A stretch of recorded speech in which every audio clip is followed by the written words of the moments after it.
ഏറെ സന്തോഷത്തോടു കൂടിയാണ് ഒരു തെരഞ്ഞെടുപ്പിന് ശേഷം എൻ്റെ പ്രവർത്തകരെയും അതോടൊപ്പം തന്നെ പൊതുസമൂഹത്തെയും ഞാൻ അഭിമുഖീകരിക്കുന്നത്. കഴിഞ്ഞ തെരഞ്ഞെടുപ്പ് BJPയുടെ തെരഞ്ഞെടുപ്പായിരുന്നു.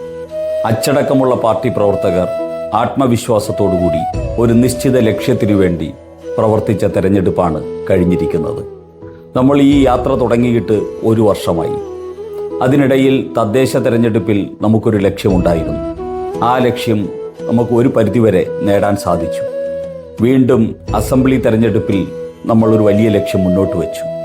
ആ ലക്ഷ്യം സാക്ഷാത്കരിക്കാൻ സാധിക്കുമെന്നുള്ള ശുഭപ്രതീക്ഷയാണ് ഈ സമയത്തുള്ളത്. ഇത് കേവലം ഈ അസംബ്ലി തെരഞ്ഞെടുപ്പിൻ്റെ ഫലം കൊണ്ടും നമ്മുടെ ലക്ഷ്യം പൂർത്തിയാകുന്നില്ല. നമ്മുടെ ആദ്യത്തെ കടമ്പ കേരളത്തിലെ ഒരു മുഖ്യമന്ത്രി താമര ചിഹ്നത്തിൽ ജയിച്ച് അസംബ്ലിയിലെത്തുന്ന വ്യക്തിയെ കേരളത്തിലെ മുഖ്യമന്ത്രി ആക്കുന്നതോടുകൂടി മാത്രമേ നമ്മുടെ ആദ്യഘട്ട രാഷ്ട്രീയ യാത്ര അവസാനിക്കൂ. അതിനുവേണ്ടിയുള്ള പരിശ്രമത്തിൽ ഏറെ ശക്തി പകരാൻ ഈ തെരഞ്ഞെടുപ്പ് സഹായിച്ചിട്ടുണ്ട് എന്നാണ് എൻ്റെ പ്രതീക്ഷ. ഈ തെരഞ്ഞെടുപ്പ് അക്ഷരാർത്ഥത്തിൽ BJP നിശ്ചയിച്ച അജണ്ട പ്രകാരം രാജീവ് ചന്ദ്രശേഖർ വികസിത കേരളം എന്ന അജണ്ടയുമായി മുന്നിൽ നിൽക്കുന്നു. അതിൻ്റെ പിന്നിലേക്ക് മുഖ്യമന്ത്രി പിണറായി വിജയനും VD സതീശനും വന്ന് അതിൻ്റെ പിന്നണിയിൽ നിൽക്കേണ്ട അവസ്ഥയുണ്ടായി. BJP നിശ്ചയിച്ച അജണ്ട, BJP കേന്ദ്രീകൃതമായിട്ടുള്ള തെരഞ്ഞെടുപ്പ്, BJP ആയിരിക്കും ഇതിലെ ചാമ്പ്യൻ. ഈ രീതിയിലുള്ളൊരു തെരഞ്ഞെടുപ്പാണ് കഴിഞ്ഞിരിക്കുന്നത്.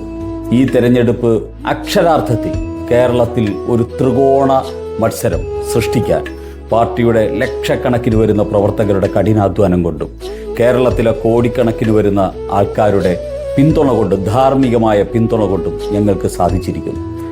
ശ്രീ നരേന്ദ്രമോദിയിൽ നിന്ന് കിട്ടിയ ഊർജവുമായി വികസിത കേരളം എന്ന സ്വപ്നവുമായി കേരളത്തിലേക്കെത്തിയ ശ്രീ രാജീവ് ചന്ദ്രശേഖറിൻ്റെ സ്വപ്നം സാക്ഷാത്കരിക്കാനായി കഠിനാധ്വാനം ചെയ്ത ലക്ഷക്കണക്കിന് വരുന്ന പാർട്ടി പ്രവർത്തകർക്ക് 1000 നന്ദി രേഖപ്പെടുത്തുന്നു.